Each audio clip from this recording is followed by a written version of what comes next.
गुंजन मीडियाचा तो सजीव प्रवाह, सत्याचा वसा घेऊनी चालत राहर. शब्दांची ताकद विचारांची कास, समाजासाठी बांधील निष्ठेचा हा ध्यास. अंधाराला भेदून जो प्रकाश दाखवतो, सामान्यांच्या वेदना जगी मांडतो.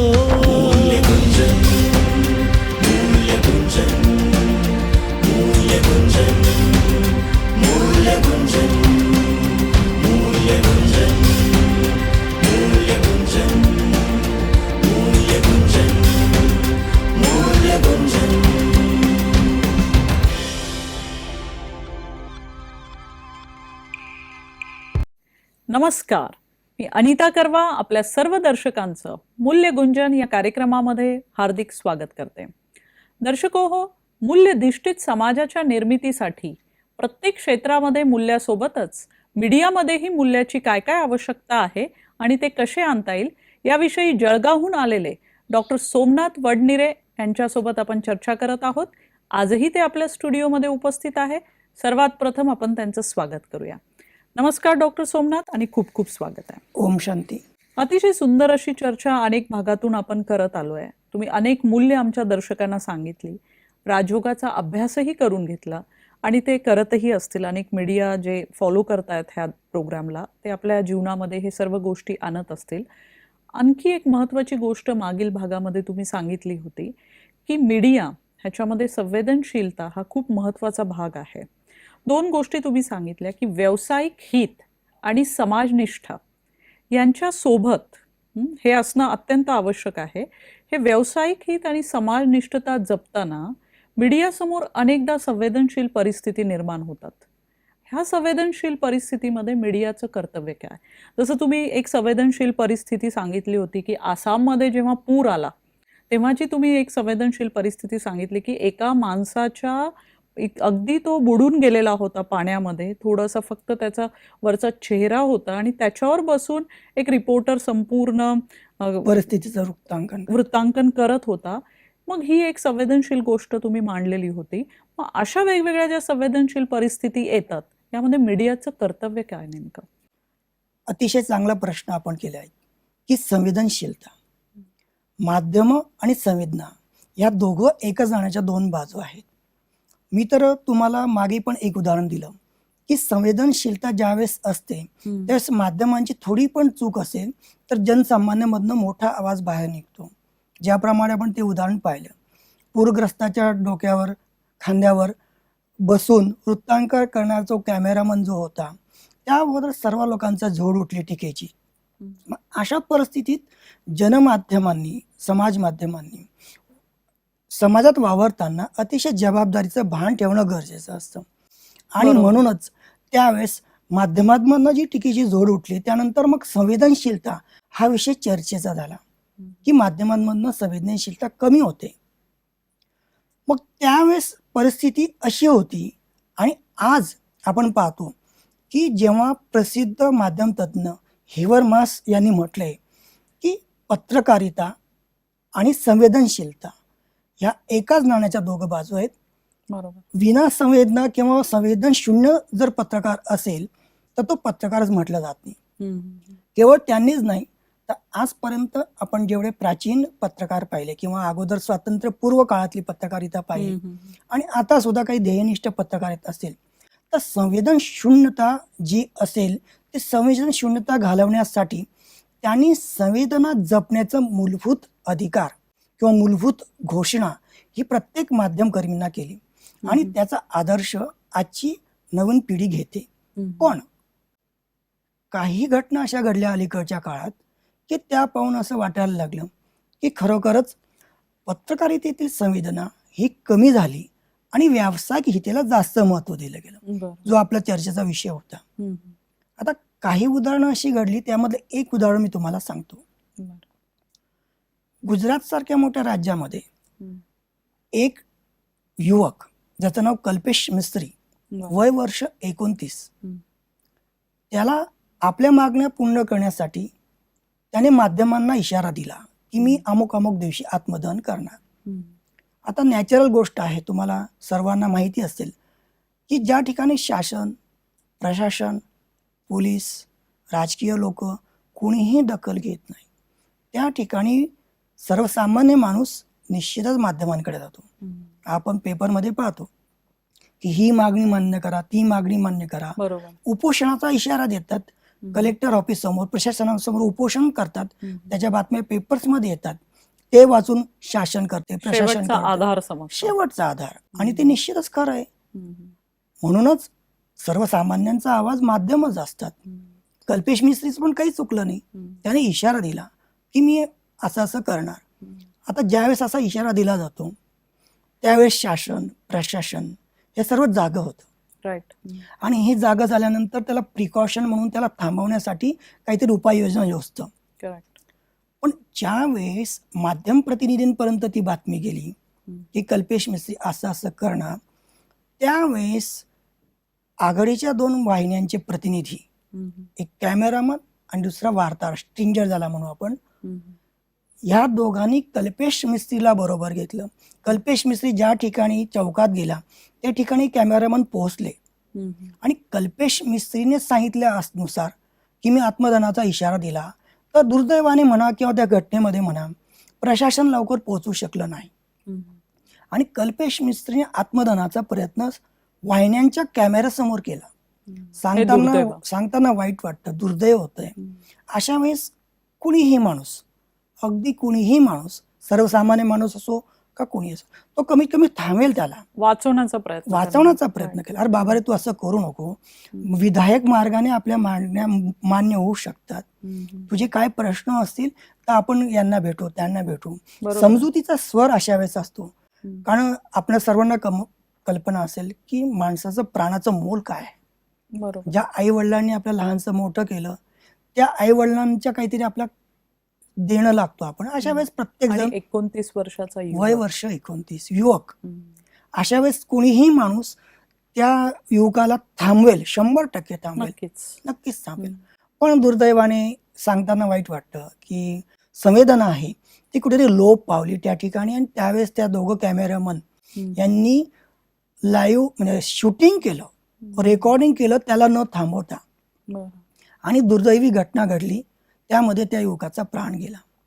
या मृत्यू झाला त्याचा. ते अशा सगळ्या गोष्टींचा जेव्हा माध्यमांमध्ये, पेपर्समध्ये आलं सगळं, इव्हन दूरचित्रवाणी वाहिन्यांमध्ये सुद्धा काही ठिकाणी आलं, तर त्यावेळेस सर्वसामान्यांकडनं एक आवाज आला की माध्यमांवर काहीतरी प्रतिबंध घालावा. मग पुन्हा आपल्याला कल्पना असेलच की broadcasting regulation authority of India, ही ब्रॉडकास्टिंग अथॉरिटी जी आहे ते दूरचित्रवाणी वाहिन्यांवर नियंत्रण ठेवतं. नियंत्रण ठेवतं इन द सेन्स ते काही धाकटपशा दाखवत नाही, काहीतरी दंड करत नाही, पण इलेक्ट्रॉनिक मीडियाच्या मागण्या मान्य करण्यासाठी इलेक्ट्रॉनिक मीडियाच्या प्रतिनिधींचं एक संघटन, ज्याला ब्रॉडकास्टिंग म्हणतो आपण, ब्रॉडकास्टिंग अथॉरिटी ऑफ इंडिया, ही संघटना आहे. या संघटनेने थोडी बाजू वाहिन्यांच्या प्रतिनिधींची घेतली की ते करत होते, ते कर्तव्य करत होते. त्या युवकाला वाचवण्याचं काम शासनाचं, प्रशासनाचं होतं. जरी पळवाट त्यांनी काढली तरी सर्वसामान्य माणसाला हे जस्टिफिकेशन पटणार नाही. नक्कीच नाही. इव्हन तुम्हाला आम्हाला सुद्धा पटणार नाही. कारण कोणी त्या जागेवर असू दे, माणुसकी जर असेल तर नक्कीच वाचवण्याचाच किंवा समजवण्याचाच प्रयत्न करा. ऑब्व्हियसली त्या ठिकाणी सर्वसामान्य माणूस हा जागा झाला असता. पण एक दुर्दैव म्हणून आपण, ब्रॉडकास्टिंग अथॉरिटी ऑफ इंडियाने थोडी जरी बाजू घेतली तरी सुद्धा ती जस्टिफिकेशन न पटणार आहे. आणि पुढे चालून त्याच्यावर गुन्हा झाला 2 कॅमेरामनवर. पुढची गोष्ट मी तुम्हाला सांगणार नाही काय झालं काय नाही, कारण आपण सर्वजण जाणतो कायद्याच्या भरपूर पळवाटा वगैरे असतात, त्या गोष्टीवर आपण भाष्य करणं चुकीचं ठरेल. पण सांगण्याचा मुद्दा एवढा निश्चित आहे की वाहिन्यांनी संवेदनशीलता जपावी. ॲटलिस्ट इलेक्ट्रॉनिक मीडिया ज्यामध्ये व्हिडिओ रेकॉर्डिंग होणार आहे, चलचित्र होणार आहे, ते चित्र पाहून युवकांनी काय आदर्श घ्यावा. सर्वसामान्य ज्यांना आपला न्याय हक्कासाठी माध्यमांवर त्यांनी विश्वास टाकला, आपल्या न्याय मागण्या पूर्ण होण्यासाठी माध्यमांचा आधार घेतला मोठ्या विश्वासाने, त्या माध्यमांनी जर अशा पद्धतीचं वर्तन केलं तर ते निश्चित दुःखदायक ठरतं. पुढे चालून मग ब्रॉडकास्टिंग अथॉरिटी ऑफ इंडिया थोडं नमतं गेलं आणि त्यांनी पत्रकारांना या बाबतीत प्रशिक्षण करण्याचं मान्य केलं की ठीक आहे, चुकलं असेल वाहिन्यांचं, स्ट्रिंजरचं, कॅमेरामनचं जे काही असेल, बरोबर. तर आम्ही खबरदारी घेऊ की कमीत कमी पत्रकारांना ते प्रशिक्षण तरी देऊ की कमीत कमी असे काही एपिसोड किंवा अशा काही घटना होत असतील तर बाबा रे तुमच्यातला माणूस जागा करा आणि त्यावेळेस माणुसकी म्हणून त्या घटनेला पाहू नका. म्हणजे त्या न्यूज चॅनलची TRP वाढवण्यासाठी किंवा त्या न्यूज चॅनलला पुढे नेण्याचा उद्देश त्यावेळेस ठेवू नका. एक माणुसकी तुमच्यामध्ये ठेवा आणि त्यानुसार वागा. निश्चितच मी म्हणतो की हा उद्देश त्यांचा असेल सुद्धा, कारण TRP वाढवण्याच्या नादात आज माध्यम हे सगळे मूल्य कमी करतात. बरोबर. आपला उद्देश टीका करणं नाही, टिप्पणी करणं नाही, परंतु संवेदनशीलता जिथे कमी होते, माणुसकी जिथे कमी होते, त्या ठिकाणी आपल्याला मूल्य गुंजन करायचं असेल तर आपल्याला अशी उदाहरणं प्रत्यक्ष अभ्यासावं लागतील. बरोबर. जेणेकरून आपल्याला ते उदाहरणाद्वारे मूल्यांचं गुंजन कसं करता येईल म्हणून काहीतरी एक संदेश आपण माध्यमांना देणार आहोत. म्हणून मग त्या ठिकाणी 3 गोष्टींची फार आवश्यकता आहे. आपण एक शब्द वापरला होता, आचारसंहितेचा शब्द. तसं मी आता तुम्हाला विचारतच होते की जसं तुम्ही सांगितलं की त्या रिपोर्टरनी किंवा त्या कॅमेरामॅनवर जनसमुदायाचा एकच टीकेची झोड उडाली किंवा एक सूर निघाला की काहीतरी प्रतिबंध घालायला पाहिजे मीडियावर किंवा काहीतरी नियम, काहीतरी आचारसंहिता असायला पाहिजे. तर काही अशी आचारसंहिता आहे का? तुम्ही पण त्याच फील्डमधले आहात, तुम्हाला माहीतच असेल. बरोबर. सर्वसामान्य नागरिकांसाठी भारतीय दंड संहिता, इंडियन पिनल कोड आपण ज्याला म्हणतो IPC, IPCच्या कलमाप्रमाणे भारतातल्या प्रत्येक स्वतंत्र नागरिकाला इंडियन पिनल कोड बंधनकारक आहे. मग तो कुठल्याही प्रोफेशनचा असो, त्याने इंडियन पिनल कोड प्रमाणे आपले कर्तव्य किंवा आपली वागणूक किंवा समाजात वावरताना ऍटलिस्ट ते सगळे नियम फॉलो करणं गरजेचं आहे. बरोबर. ज्याप्रमाणे स्वतंत्र भारतीय नागरिकाला इंडियन पिनल कोड बंधनकारक आहे, तोच इंडियन पिनल कोड पत्रकारांना सुद्धा आहे. बरं. म्हणजे मी असं म्हणतो की हा वर्ग काही स्वतंत्र नाही किंवा असं मानू नये की यांना ह्या इंडियन पिनल कोड मधनं सूट वगैरे आहे, असला कुठलाही प्रकार नाही. म्हणून IPCच्या ज्या सगळ्या धारा आहेत, ज्या सगळे कलम्स आहेत, ते त्यांना लागू पडलेत तसे. मग त्यामध्ये घटनेने आपल्याला स्वातंत्र्य दिलेत, घटनेने आपला मूलभूत अधिकार दिलेत, ज्याला प्रिन्सिपल किंवा फंडामेंटल राईट्स म्हणतो आपण. हे मूलभूत अधिकार भाषा स्वातंत्र्य, व्यक्ती स्वातंत्र्य आणि लेखन स्वातंत्र्य, हे 3 स्वातंत्र्य घटनेने आपल्याला दिलेत. भाषा, व्यक्ती आणि लेखन हे अजून स्वातंत्र्य दिलेत, पण इंडियन 3 प्रमुख आहेत. तर हे जे फंडामेंटल राईट्स आहेत, त्या फंडामेंटल राईट्सच्या आधारावर प्रत्येक स्वतंत्र नागरिकाला आपली मतं मांडण्याचा अधिकार आहे. त्याप्रमाणे त्याचा आधार घेऊन माध्यम हे स्वतंत्र आहेत. ज्याप्रमाणे नागरिक स्वतंत्र आहेत, त्याप्रमाणे माध्यमांमध्ये काम करणारे जे नागरिक, ज्याला आपण माध्यम प्रतिनिधी म्हणू, मग तो प्रिंटचा असू दे, इलेक्ट्रॉनिकचा असू दे, सायबरचा असू दे किंवा कुठल्याही माध्यमाचा असू दे, प्रत्येकाला इंडियन पिनल कोड बंधनकारक आहे. त्याचप्रमाणे एक आचारसंहिता शब्द आपण वापरला, तर त्यासाठी भारतीय प्रेस परिषद, इंडियन प्रेस काउन्सिल ज्याला आपण म्हणू, त्यांनी काही मार्गदर्शक नियमावली तयार केलीत. इंडियन पिनल कोड जे तुम्ही म्हणतात त्यामधले जे काही नियम आहेत ते प्रत्येक क्षेत्रासाठी आहेत. निश्चितच. आणि हे जे तुम्ही आता सांगतायत ते फक्त मीडिया क्षेत्रासाठी. याला एक मार्गदर्शक तत्व आपण म्हणू, बरं, दुसऱ्या भाषेत आचारसंहिता म्हणून.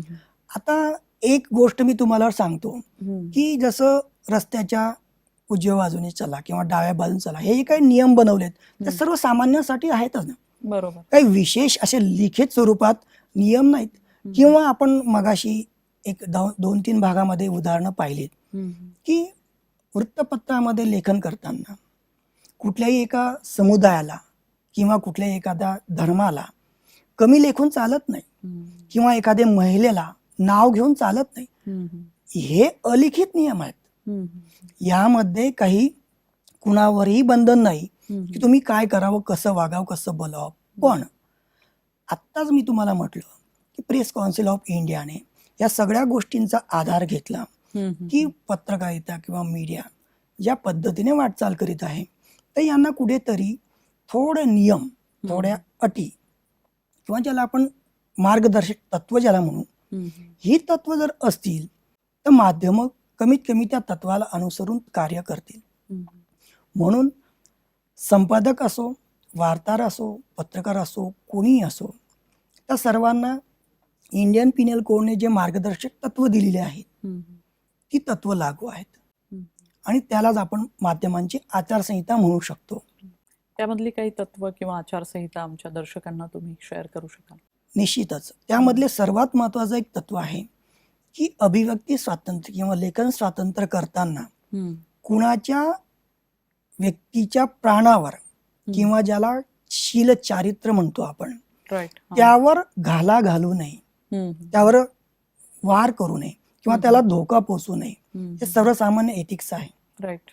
त्याचप्रमाणे कुठल्याही माणसावर त्याच्या अभिव्यक्ती स्वातंत्र्यावर, त्याच्या पर्सनल व्यक्तिगत आयुष्यात कुठलाही रान पेटणार नाही किंवा त्याच्या कौटुंबिक कलह निर्माण होणार नाही, असं सुद्धा एक एथिक्स आहे.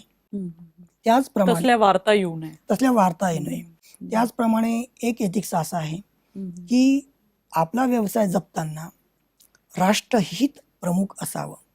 तुम्ही कुठल्याही व्यवसायाचा असो, हे अतिशय महत्वाचं. वृत्तपत्रांना तर ते फारच लागू पडतं की सर्वप्रथम तुम्ही राष्ट्रहित जपा, राष्ट्राचं हित पहा.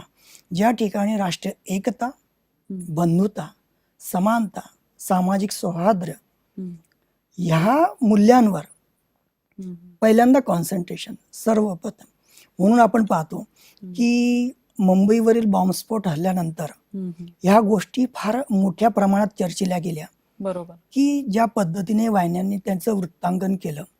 एक चांगली बाजू आपण आत्ताच पाहिली की सैनिकांप्रमाणे त्यांनी वृत्तांकन केलं, पण नंतर एक रिफ्लेक्शन जनमानसावर असंही उमटलं की ते जे काही लाईव्ह टेलिकास्ट करत होते त्या टेलिकास्टमुळे दहशतवाद्यांना खतपाणी मिळत होतं. दहशतवादी ते फुटेज पाहून खूप सूर सगळीकडे होता, कारण आम्ही पाहत होतो तेव्हा घरच्यांमध्ये चर्चा चालू होती की हे असं दाखवतायत तर तेही पाहत असतील आणि त्यांना एक अजून काय म्हणतात ते की त्यांना अजून एक काहीतरी दिशा मिळते की काय करावं आता. हा जो आवाज होता हा जनसामान्यांचा आवाज होता आणि माध्यमांनी कुठे थांबावं, ह्या काहीतरी सीमारेषा असाव्यात असं तेव्हा फार प्रकर्षाने जाणवू लागलं. म्हणजे ज्या वेळेस अशी काही परिस्थिती असते. पण एक गोष्ट अशी होती ना की जे त्या हॉटेलमध्ये होते, ताजमध्ये होते, तर त्यांना तिथं जे रिलेटिव्ह त्यांच्या घरी पाहत होते त्यांनाही काहीतरी एक काय म्हणू आशेचा किरण दिसत होता की आमचे सेफ आहेत. असंही होऊ शकतं. ही तुमची भावना श्रेष्ठ असू शकते, पण आत्ताच मगाशी म्हटलं मी की माध्यमांनी राष्ट्रहित जोपावावं, राष्ट्रहिताला प्रथम प्राधान्य द्यावं. ही जी गोष्ट असेल ही गोष्ट सर्वांनी जर आत्मसात केली तर मला वाटतं ही एक जमेची बाजू ठरली असती. जनमानसांचा आवाज मी तुम्हाला म्हणतोय, हे तुमचं आमचं म्हणणं नाही, पण ज्यावेळेस पेपर्समध्ये, वृत्तपत्रांमध्ये त्यावेळेस जी टीका झाली, म्हणजे मी तर म्हणतो की कुठलं माध्यम चांगलं कुठलं माध्यम वाईट ह्याबद्दल आपल्याला भाष्य नाही, आपल्याला तो अधिकार सुद्धा नाही. बरोबर. पण ज्यावेळेस एखादी मीडियाचं माध्यम, एखादी मीडियाचा प्रकार काही गोष्टी चुकीचा करतो त्यावेळेसच माध्यमांमध्येच माध्यमांचे प्रतिनिधीच त्या गोष्टीवर भाष्य करतात. त्यानंतर आपण अनुभवलं की वाहिन्यांवर सुद्धा चर्चासत्र झालीत, बरोबर, पेपर्समध्ये रकाने लिहिले गेलेत की माध्यमांनी त्या ठिकाणी वृत्तांकन करणं हे अत्यंत चांगली गोष्ट आहे, पण कुठे थांबावं, कुठले फुटेज दाखवावे, कुठले बाईट्स दाखवावे. मग म्हणून आचारसंहिता कॉम्पिटिशनच्या आहारी जाऊन सगळ्या गोष्टी होऊ नये. निश्चितच. बरेचसे प्रतिनिधी किंवा वाहिनीचे प्रतिनिधी आपली बाजू किंवा आपली जी चॅनल्स असेल त्यामध्ये काहीतरी वेगळं दिसणार, काहीतरी दर्शकांना, प्रेक्षकांना आपण वेगळं दाखवू, ह्या आशेपोटी ते काय करतायत ते त्यांना कळत नाही. म्हणजे मी तर असं म्हणेल ते हेतूने करतायत किंवा अजाणतेपणे करतायत त्याबद्दल सुद्धा आपण बोलणार नाही. पण व्यावसायिक हित जोपासताना आपलं चॅनल्स, आपली वाहिनी हे जास्त कशी उंचावेल, प्रेक्षकांना दर्शकांना ती कशी जास्त पाहता येईल, ही ओढ त्यांना असते. त्यामुळे एखाद्या वेळेस त्यांच्याकडनं ही गोष्ट होत असेल. पण जिथे राष्ट्रहित असेल, समाज मन असेल, समाजहित असेल, त्या ठिकाणी माध्यमांनी कुठेतरी आपले बंधनं घालून द्यावीत, जेणेकरून नुकसान होणार नाही याची काळजी घ्यावी. म्हणून जनमानसातला तो प्रतिध्वनी, जी रिफ्लॅक्शन मी तुम्हाला सांगितलं, ह्या ठिकाणी त्यावेळेस ज्येष्ठ माध्यम प्रतिनिधी किंवा ज्येष्ठ पत्रकारांनी 3 गोष्टी सांगितल्या. बरं. त्या 3 गोष्टी मी स्वतः मला फार आवडल्यात. बरं. आणि त्या 3 गोष्टी मी आज तुम्हाला या मूल्यगुंजनाच्या माध्यमातून सांगतो. माध्यमांनी आचारसंहिता पाळावी हे जसं प्रत्येकाचं नीतिमत्तेचा भाग आहे, बरोबर. तसं त्यांनी 3 गोष्टी जर आत्मसात केल्या तर कुठलीही आचारसंहिता पाळण्याची गरज पडणार नाही. बरं. पहिली गोष्ट स्वनियमन, दुसरी स्वनियंत्रण आणि तिसरी स्व अनुशासन. बरं. 3 गोष्टींमधला स्व शब्द महत्वाचा आहे. स्वतःवर कंट्रोल. स्वतःवर. कुणी सांगणार तुम्ही कसं वागा, कुणी सांगणार तुम्ही कसं बोला, पुन्हा वरून आवाज की तुम्ही गळचेपी करतायत, माध्यमांची गळचेपी चालली, माध्यमांवर हल्ला होते. ठीक आहे, हल्ला होणं, गळचेपी होणं हे जरी एक पार्ट ऑफ एक्सप्रेशन असली, तो अधिकार आहे माध्यमांचा. अन्याय होतो तिथे पेटून उठायलाच हवं. पण जिथे स्वनियमन, स्वनियंत्रण आणि स्व अनुशासन आलं, त्या त्रिसूत्रीच्या आधारे माध्यमांची आचारसंहिता अतिशय स्ट्रॉंग होते. म्हणून पुन्हा तोच प्रश्न आला. आज आपण मूल्यगुंजना कार्यक्रमाच्या माध्यमातून माध्यम प्रतिनिधी संवाद साधतोय. म्हणून यामधला स्व शब्दाला मी तुम्हाला स्पष्ट करतो. स्व हा शब्द व्यक्ती म्हणून नाही, तर स्व हा आत्मा म्हणून आहे. बरं. जेव्हा आपण शरीर ह्या सगळ्या गोष्टींना काम करतो, सगळ्या म्हणजे आपण व्यक्ती पाहतो, शरीर पाहतो, पत्रकार म्हणून शरीर पाहतो, पत्रकार माध्यम प्रतिनिधी म्हणून शरीर पाहतो. माध्यम प्रतिनिधी मधला जो आत्मा आहे, जो स्व, हा स्वला उजागर करण्यासाठी पुन्हा योग हा अत्यंत जो आवश्यक आहे. राजयोगाचा अभ्यास तुम्ही सांगितला. जो राजयोगाचा अभ्यास आपण करतो, माध्यम प्रतिनिधी पण केलं तर ऑटोमॅटिकली कुठलीही चुकीची गोष्ट घडणार नाही आणि आणि नियंत्रण. संवेदनशील परिस्थितीमध्ये सुद्धा स्वतःवर नियंत्रण राहील आणि नियंत्रण. माणुसकी जपली जाईल. बिलकुल.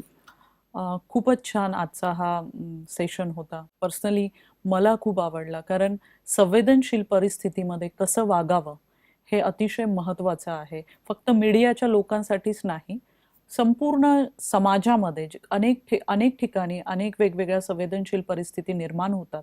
तशा वेळी तुम्ही जे 3 सूत्र आहे सांगितली आता, ते जर वापरली तर नक्कीच स्वतःवर नियंत्रण होऊ शकतं आणि आपण माणुसकीच्या बरोबर राहू शकतो. आजच्या या सर्व चर्चेबद्दल डॉक्टर सोमनाथ आपलं खूप खूप धन्यवाद. नमस्कार. दर्शको हो, डॉक्टर सोमनाथ वडनेरे यांनी आज आपल्याला अत्यंत महत्त्वाची अशी माहिती दिली आहे. अनेक उदाहरणं मागील 2 भागामधनं त्यांनी संवेदनशीलतेचे सांगितलेले आहे की संवेदनशील परिस्थिती जेव्हा निर्माण होते तेव्हा सर्वात महत्त्वाचं असतं स्वतःची माणुसकी जपणं आणि त्यानुसार वागणं. नक्कीच आपण हे फॉलो करूया. त्याचबरोबर आज त्यांनी अतिशय सुंदर असं सांगितलं की अशा परिस्थितीमध्ये आचारसंहिता प्रत्येक क्षेत्रामध्ये आहेत, मीडियामध्ये पण आहे, पण सर्वात महत्त्वाचं आहे स्वतःवर नियम, स्वतःला स्वतः नियम घालून देणं, स्वनियमन, स्व अनुशासन आणि स्वनियंत्रण हे त्रिसूत्री आपण आपल्या जीवनात आणलं तर नक्कीच मूल्यधिष्ठित मीडिया निर्माण होऊ शकतो. या विषयावर आणखी पुढील भागात चर्चा करूया. तोपर्यंत नमस्कार.